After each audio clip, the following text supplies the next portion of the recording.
బాధ పెట్టడానికి చాలా తేలిక మార్గం ఏది అంటే మాట. మాట చేత పెట్టినటువంటి బాధ అంత కష్టంగా ఉంటుంది.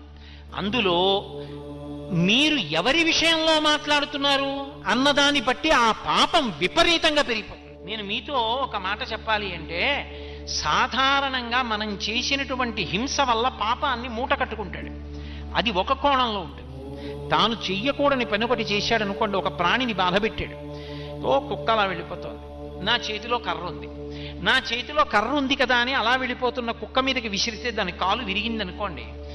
కాలు విరిగిన కుక్క ఎంతకాలం నిష్కారణంగా నేను కొడితే బాధపడిందో అంతకాలము నేను కూడా కాలు విరిగి బాధపడాలి. ఇప్పుడు ఈశ్వరుడు ఏం చేస్తాడంటే కర్మాకర్మ ఫలప్రదాత. అందుకే కాల కలయతామహం అంటాడు భగవద్గీతలో కృష్ణుడు.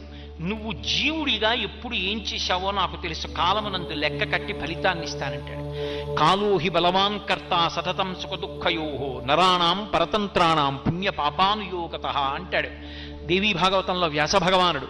కాలము మహాబలవత్తరమైనది. ఈశ్వరుడు కాలరూపంలో ఉండి గత జన్మలలో నేను చేసిన పాపపుణ్యాలు లెక్కలో పెట్టుకుని ఈ జన్మలో పాపానికి దుఃఖం ఇస్తాడు, పుణ్యానికి సుఖాన్ని ఇస్తాడు. లెక్క చెప్పి ఇవ్వవలసిన అవసరం ఆయనకి లేదు.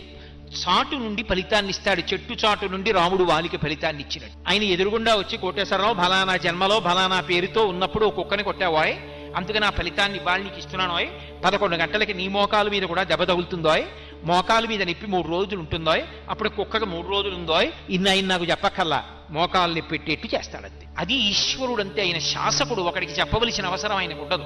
కానీ కర్మ ఫలితం మాత్రం నడిచి వెళ్ళిపోతూ ఉంటుంది. ఇందులో మీరు ఒక్క విషయాన్ని జ్ఞాపకం పెట్టుకోవాలి. నేను ఒక కుక్కని కొట్టాను అనుకోండి, అది మళ్ళీ ఆ దెబ్బ రూపంలో నన్ను బాధిస్తుంది. ఎప్పుడు నేను ఈ జన్మలో భక్తిగా ఉన్నాను అనుకోండి, ఈశ్వరా ఎప్పుడో తప్పు చేసి ఉంటాను, లేకపోతే ఎందుకు మనుష్య జన్మ వస్తుంది? మనుష్య జన్మ అంటే పాప ఫలితం పుణ్య ఫలితం రెండూ అనుభవించాలి. కానీ తండ్రి బాధ పెట్టకు, బాధ పెట్టావనుకో నీ పాదముల యందు అనురక్తి తగ్గిపోయి ఆ బాధ గురించి ఆలోచిస్తాను. వద్దు, నా పాపములు క్షమించన్నాను అనుకోండి, అలా కుదరదు. చేశావు కాబట్టి ఫలితం అనుభవించాలంటే ఇప్పుడు నీ చేసిన కర్మ గొప్పదవుతుంది. ఈశ్వరుడు గొప్పవాడు కాడు. ఈశ్వరుడు ఏం చేస్తాడంటే భక్తితో జీవనం చేస్తున్న వాడి యొక్క కర్మ ఫలితాన్ని తగ్గిస్తాడు. అందుకే నమశివాభ్యాం అశుభాపహాభ్యాం అని ఆపదామపహర్తారం దాతారం సర్వసంపదాం ఈ శ్లోకాలు ఎందుకు వచ్చాయి? ఇప్పుడు నేను భక్తితో ఉన్నాను, గత జన్మలలో చేసిన పాపానికి ఫలితం ఇవ్వవలసిన సమయం ఆసన్నమైంది. నేను గుండెలు బాదుకుని ఏడవలసినటువంటి పరిస్థితిని ఈశ్వరుడు కల్పించాడు. వీడిప్పుడు మారాడు, నన్ను నమ్మాడు, నీ చెప్పినట్టు బ్రతుకుతున్నాడు.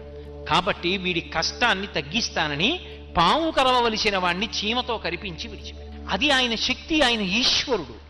ఆయన అలా ఎందుకు చేశాడని అడగడానికి ఆయన అసలు ఎందుకు అలా చేశాడో మనకి తెలుస్తుందా? చేసిన కర్మ తెలియదుగా.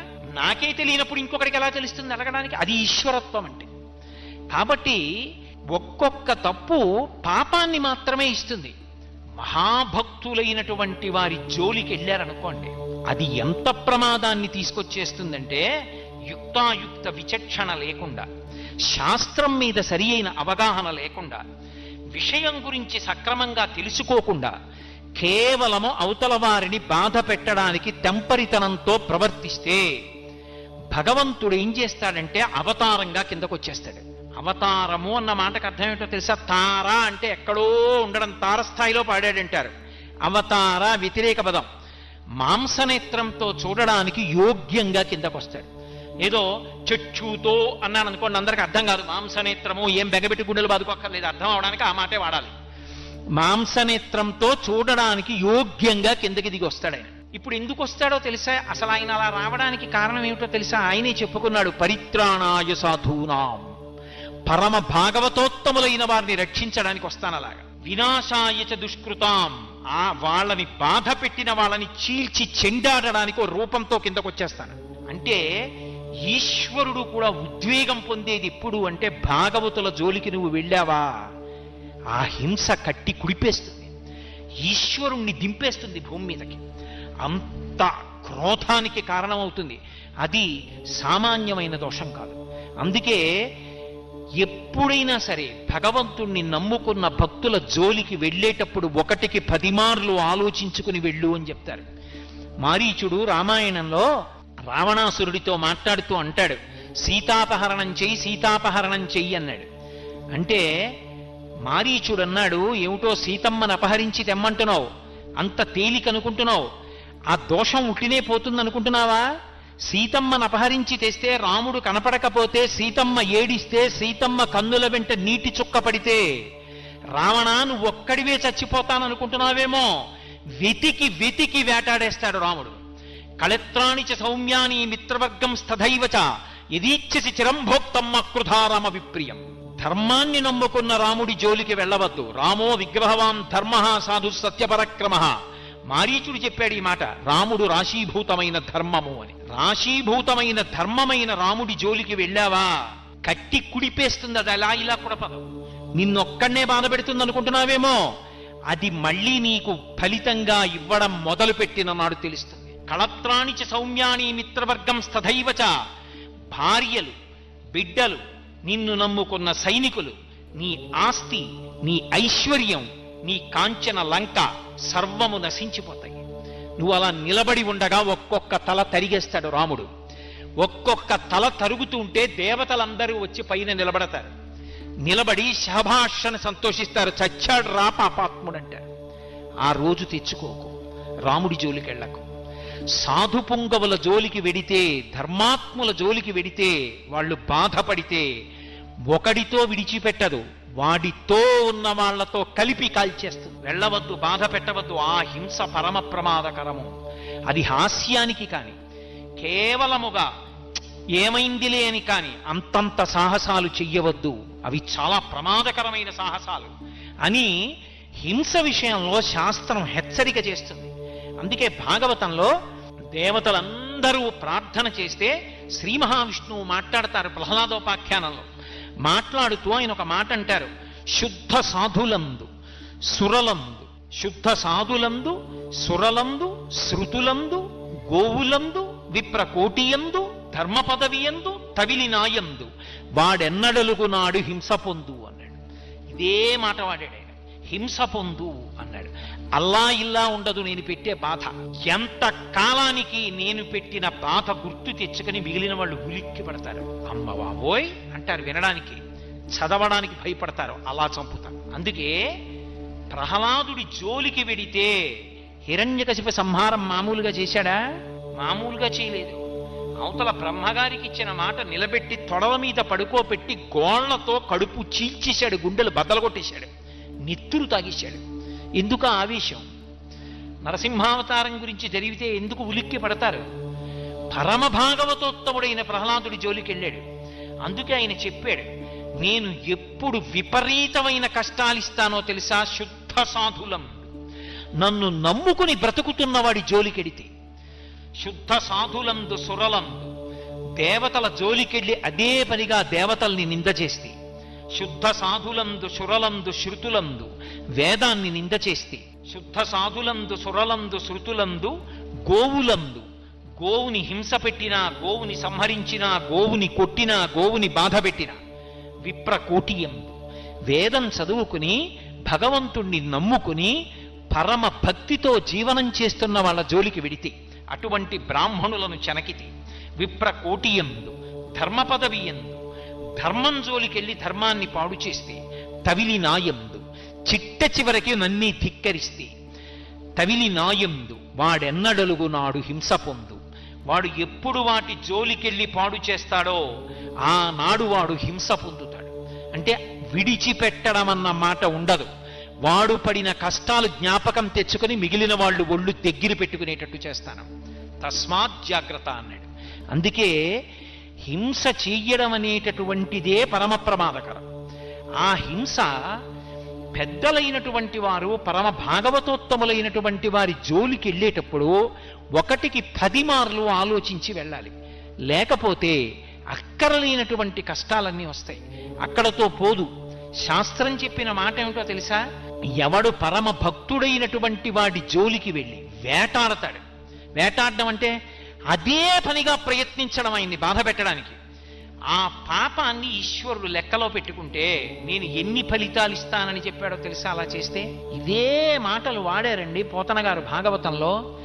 వెదకి వెదకి దైత్య వీరులు సాధు పురుషుల ననప వారి బలములనగిపోయి సిరియు యశము ధర్మంబు ఆయువు భద్రంబు ఆర్యహింస చేత ననగు కాదే.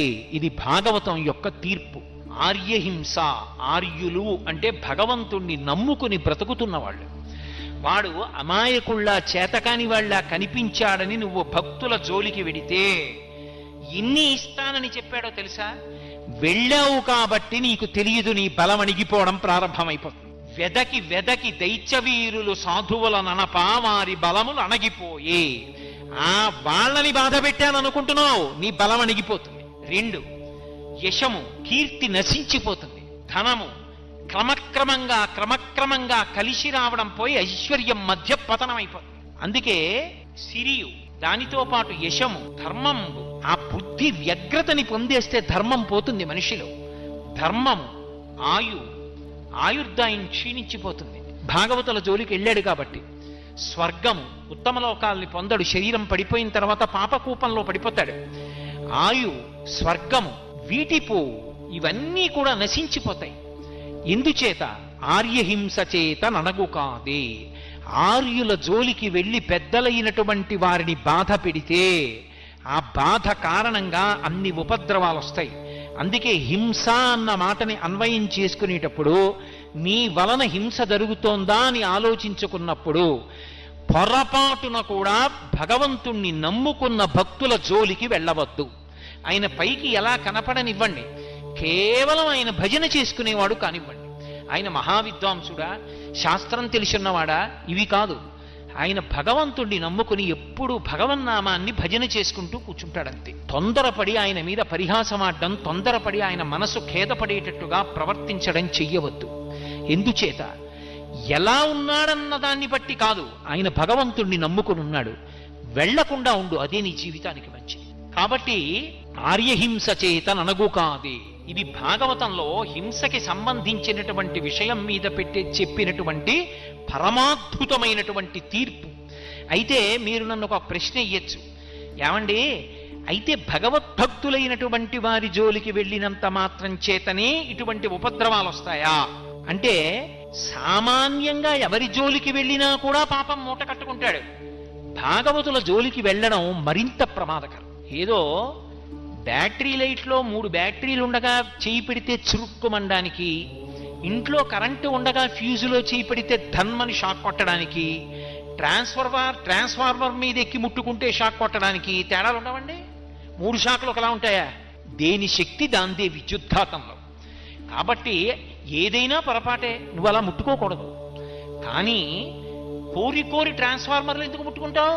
అందుకే అది ఎక్కకూడదు. దాని మీద పుర్రె బొమ్మ 2 ముక్కలు ఇచ్చారు. అదే భాగవతంలో పోతన గారి.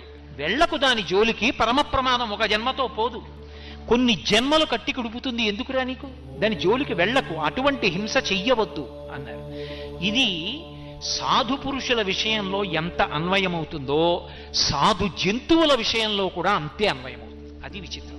అందుకే పరీక్షిన్ మహారాజు గారు మాట్లాడుతూ ఒక మాట అంటాడు.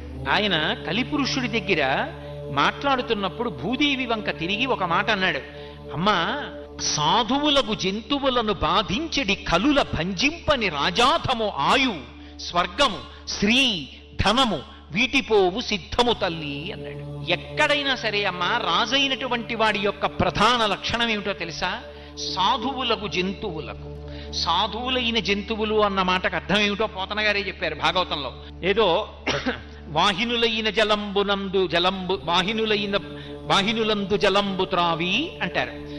ఎవ్వరూ తాగనటువంటి నీళ్లు ప్రవాహంగా వెళ్ళిపోతుంటే అందులో ఉన్న నీళ్లు తాగి, వాసవి అయిన గడ్డి తిని, ఎవ్వరూ తిననటువంటి గడ్డి తిని, అది కూడా గబగబా తిని, బ్రహ్మచారి దగ్గర నుంచి సన్యాసి వరకు తాగడానికి వీలైనటువంటి పాలనిచ్చి, తల్లి లేనటువంటి బిడ్డలు తాగడానికి కావలసిన పాలనిచ్చి, ఇహమునందు నువ్వు చేసిన పాపాలు పోగొట్టుకోవడానికి అభిషేకం చేయడానికి పంచామృతాల్లో ఒకటైన పాలనిచ్చి, ఆ పాలతో చేసిన పదార్థాన్ని ఈశ్వరుడికి నైవేద్యం చేస్తే అపారమైన ఫలితమిచ్చి, ఇన్నిటికి యోగ్యమైన పాలని, పాలలోంచి పెరుగుని, నేతిని ఇచ్చి, తన గోమయం, తను విడిచిపెట్టినటువంటి పేడ తీసుకొచ్చి భూమి మీద అలికితే యజ్ఞం చెయ్యడానికి కూడా భూమి పవిత్రమవుతోంది.